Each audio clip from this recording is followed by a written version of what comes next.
Semua orang tahu yang namanya revolusi mental. Dari anak SMA, SMP, semua orang tahu bahwa yang namanya revolusi mental. Tetapi Anda pernah mendengar yang namanya revolusi kasih? Kalau kita lihat dari kebenaran firman Tuhan, kita belajar dari kebenaran firman Tuhan ini dalam Matius pasal 5 ayat yang ke-43 sampai dengan ayat yang ke-44. Firman Tuhan katakan begini.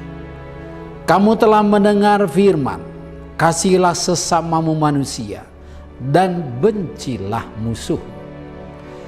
Tetapi aku berkata kepadamu, kasihilah musuhmu dan berdoalah bagi mereka yang menganiaya kamu.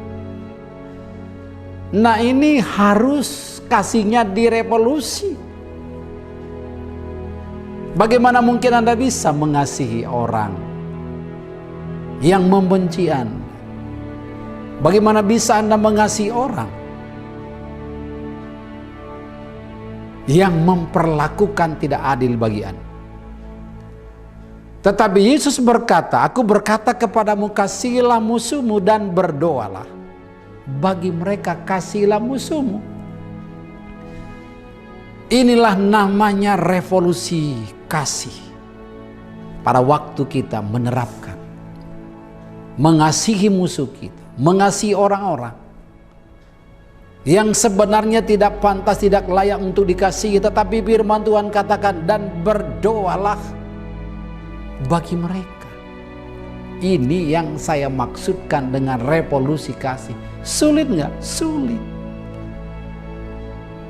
Tapi kalau Anda ingin merevolusi kasih yang ada dalam hidup Anda, itu hanya kasih Tuhan, kasih agape yang ada dalam hidup Anda, yang memampukan Anda, yang memampukan saya, memampukan kita mengasihi yang namanya musuh kita. Bila perlu, nggak usah satu matahari dengan dia. Saya pernah melayani di Jakarta. Ada seorang ibu, waktu saya berdoa, lalu saya katakan, ampuni orang itu, Bu. Enak aja Pak Karo-Karo ini. Lebih baik saya nggak usah satu matahari dengan dia. Wow, luar biasa ibu ini. Karena apa? Karena dia begitu benci dengan orang itu. Dan kita tidak mungkin kalau dengan kekuatan sendiri, kalau dengan kemampuan sendiri, tetapi biarlah kasih Tuhan, kasih agape itu yang melanda hidup kita, memungkinkan kita boleh merevolusi kasih kita, mengasihi yang namanya orang yang membenci kita, mengasihi yang namanya musuh kita. Itu namanya revolusi kasih. Dan tidak ada hal yang terjadi dalam hidup ini secara kebetulan. Dan selalu ada usaha, ada tekad. Kalau Anda ingin melakukan sesuatu. Kalau kita pelajari di dalam Ibrani pasal 12 ayat yang ke-14, firman Tuhan katakan begini. Berusahalah hidup damai dengan semua orang dan kejarlah kekudusan, sebab tanpa kekudusan tidak ada seorang pun akan melihat Tuhan. Jadi di situ dikatakan bahwa berusahalah. Jadi ada usaha. Berusahalah hidup damai dengan semua orang. Semua orang. Jadi kalau Anda memahami kebenaran firman Tuhan ini, ada usaha, ada tekad, ada kemauan. Kalau kita ingin merevolusi kasih dalam hidup kita. Atau mungkin selama ini Anda begitu gampang tersinggung, Anda begitu gampang kecewa, Anda begitu susah mengampuni, susah mengasihi orang lain. Nah, firman ini mengingatkan kita, berusahalah hidup damai dengan semua orang. Yang ada di dalam rumah, yang ada dengan tetangga, di tempat pekerjaan. di tempat ibadah, di tempat sekolah, berusahalah hidup damai dengan semua orang. Itu namanya revolusi kasih. Mungkin selama ini Anda nggak mau melakukan itu. Anda berpikir, nggak ada gunanya lah. Ngapain saya mengasihi orang itu? Saya nggak mengasihi dia, saya nggak berteman dengan dia pun saya nggak ada ruginya kok. Ngapain saya mengasihi orang itu? Tetapi firman Tuhan mengingatkan kita hari ini, berusahalah. Ada usaha. Pertanyaannya adalah, mau apa tidak? Ini pertanyaan. Pertanyaan besar, big question. Mau apa tidak? Jadi bukan mampu apa tidak, mau apa tidak. Ada banyak orang berkata begini, wah Pak, saya nggak mampu nih Pak. Bapak bisa bayangkan bahwa gara-gara dia hidup saya jadi menderita begini, gara-gara dia keluarga saya jadi berantakan begini. Bagaimana mungkin saya bisa mengasihi orang itu? Bagaimana mungkin saya bisa mengampuni orang itu, Pak? Jadi saya sampaikan kebenaran firman Tuhan hari ini, bukan mampu apa tidak, mau apa tidak. Kalau Anda mau, apa yang Tuhan katakan?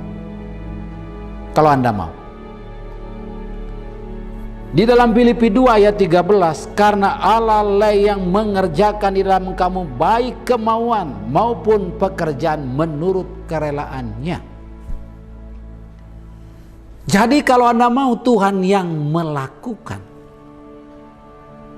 pekerjaan menurut kerelaannya waktu Anda mau.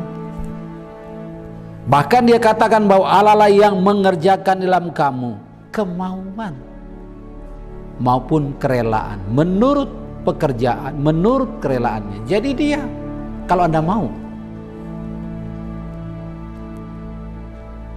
kalau Anda mau, dia mampukan. Ada banyak orang mungkin alasan,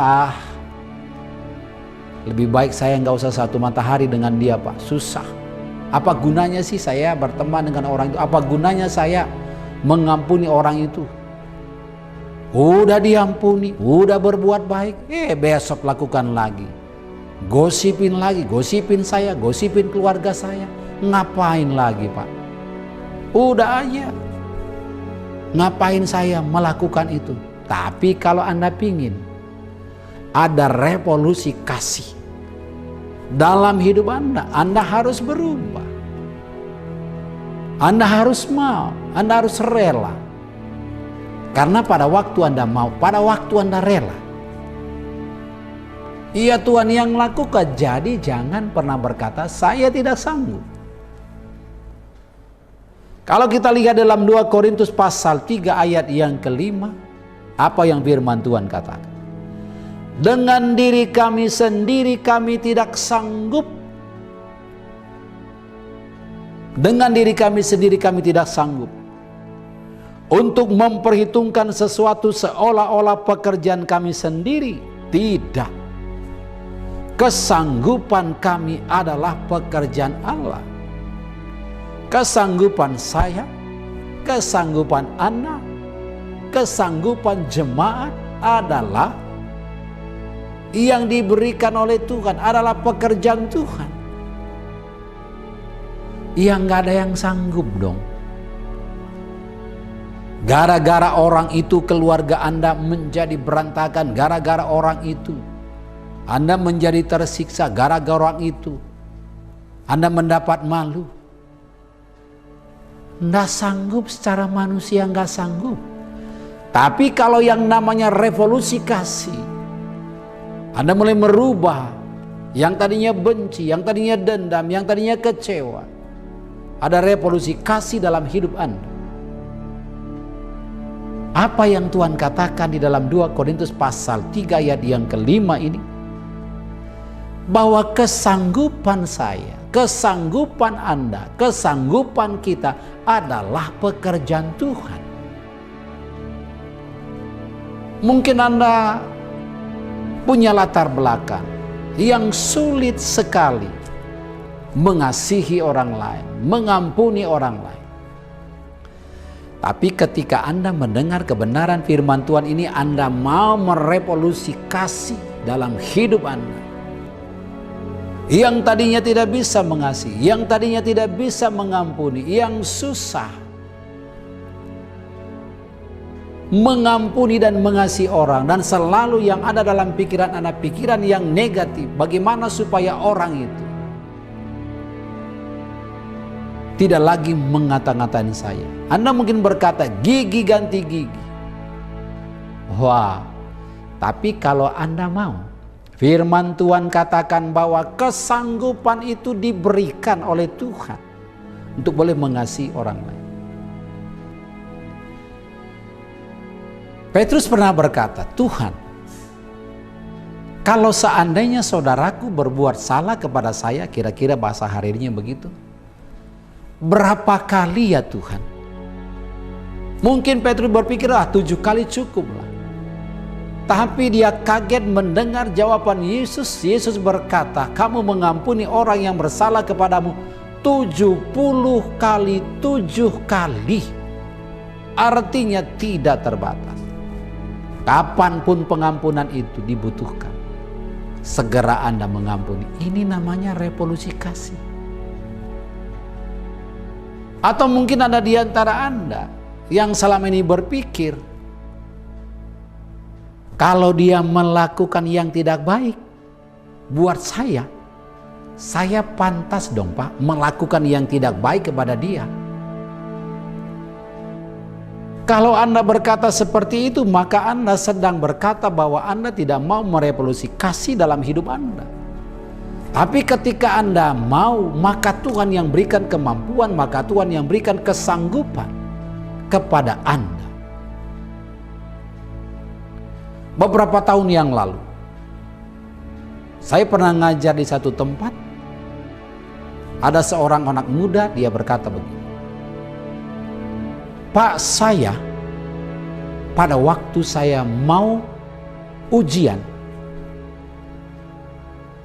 kelas 3 SMA, ujian akhir, dia berkata saya ditangkap. Padahal saya bukan melakukannya, tapi saya ditangkap. Dan pada waktu itu saya tidak bisa ujian.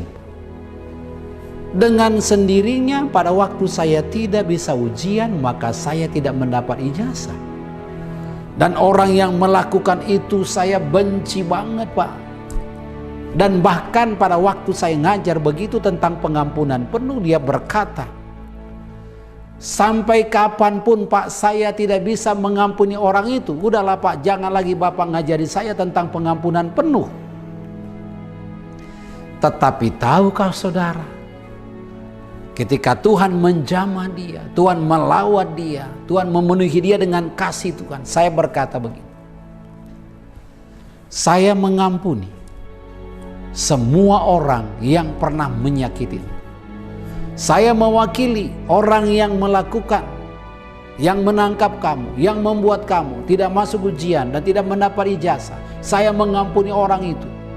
Pada waktu saya melakukan seperti itu, dia nangis sejadi-jadinya. Tidak, saya tidak sanggup. Nah, ketika dia lakukan begitu, lalu saya berkata begini, Tuhan penuhkan dia dengan kasih. Dia butuh kasih-Mu ya Bapa. Biarlah kasih-Mu melanda dia, melawat dia dari ujung kepala sampai ujung kakinya. Tuhan, Engkau yang penuhi dia dengan kasih-Mu supaya dia mampu mengasihi orang itu. Dan pada waktu dia, ayo ikutin doa saya. Waktu dia ikutin begini, Tuhan Yesus, saya mengampuni, sebut nama orang itu. Pada waktu menyebut nama orang itu sulit banget. Tetapi ayo, kamu pasti bisa. Nah, pada waktu dia melakukan saya mengampuni, dia sebut namanya. Nah, pada waktu dia menyebut nama orang itu dan dia mengatakan aku mengampuni orang itu, lalu saya doakan dia, saya tumpang tangan dia, maka dia rubuh, dia jatuh ke tanah, lalu bukan ke tanah, ke lantai, dan setelah itu dia nangis sejadi-jadinya. Lalu saya katakan, Tuhan, Engkau yang penuhi dia dengan kasih-Mu. Biarlah kasih-Mu mengalir dalam hidup dia supaya benar-benar Tuhan ada kasih-Mu, ada revolusi kasih dalam hidup dia, dan dia bisa mengasihi dan mengampuni orang itu di dalam nama Tuhan Yesus. Dan besok harinya, bagaimana sekarang? Apakah kamu sudah mengasihi orang itu? Apakah kamu sudah bisa mengampuni orang itu? Udah, Pak. Sekarang udah lega, Pak, sudah plong. Mungkin Bapak Ibu Saudara kekasih, pada waktu mendengar firman ini, pada waktu mendengar kesaksian ini, Anda punya pengalaman yang sama. Anda sulit mengampuni. Nah, satu ketika ada seorang anak putri. Itu juga pas pada waktu saya ngajar, anak putri ini begini. Waktu dia diminta papanya untuk ngantarkan kopi, apa yang terjadi pada waktu dia ngantar kopi itu gelas jatuh dan pecah. Papanya bilang, ganti lagi, bikin lagi kopi yang baru. Nah, dengan gemetar anak putri ini ngambil dan bikin lagi kopi yang baru. Anda tahu, udah sampai di depan papanya, dia ambil yang namanya kopi itu, kopi masih panas, lalu dia siram ke mukanya. Dan sampai pada waktu saya ngajar itu ada bekas siraman kopi itu di dalam pipi anak ini. Anda bayangkan anak putri. Bagaimana Pak saya bisa mengampuni papa saya? Gara-gara dia di muka saya sampai rusak begini. Ini berbentuk pulau Pak di muka saya ini. Gara-gara papa saya, bagaimana Bapak bisa menyuruh saya mengampuni papa saya? Lalu saya tanyakan kamu, apakah pada waktu kamu menyimpan dendam, menyimpan sakit hati terhadap papa kamu, kamu bahagia? Atau tambah terpuruk? Tambah terpuruk Pak. Nah, ini waktunya. Pada waktu dia mengatakan, saya bilang begini, ayo ikutin doa saya. Nggak mau Pak. Wah, waktu saya tumpang tangan dia begini tangan saya. Lalu saya ngomong begini, Tuhan, saya mewakili papanya, maafkan saya. Saya bilang kepada dia, maafkan saya papamu yang kejam, yang tidak tahu berbuat kasih, tidak tahu berterima kasih, udah kasih kopi, api dimasukkan ke muka kamu. Lalu apa yang terjadi? Dia nangis sejadi-jadinya. Bapak, ampuni saya mengampuni papa dalam nama Yesus. Nah, udah begitu diurapi, didoakan, dia rubuh. Dan yang terjadi, saya katakan kasih Bapak mengalir. Semenjak saat itu dia bisa mengasihi papanya. Karena itulah yang saya maksudkan dengan revolusi kasih. Jadi jangan sampai Anda membenci seseorang yang membuat Anda tersiksa, yang membuat Anda tidak bisa tidur, siapapun itu orangnya. Tapi hari ini saya mau sampaikan, pada waktu Anda diberikan kemampuan oleh Tuhan bahwa Anda mampu mengasihi, mengampuni orang lain yang berbuat jahat kepada Anda, bagian Anda adalah mau apa tidak. Kalau Anda bilang ya Tuhan saya mau, maka Anda pasti diberikan kemampuan, kekuatan oleh Tuhan, sehingga ada dalam hidup Anda ada kasih Tuhan. Maka kasih itulah yang membuat Anda bisa mengasihi orang lain. Itu namanya revolusi kasih. Biarlah firman ini menguatkan saudara, meneguhkan saudara. Tuhan Yesus memberkati. Haleluya. Amin.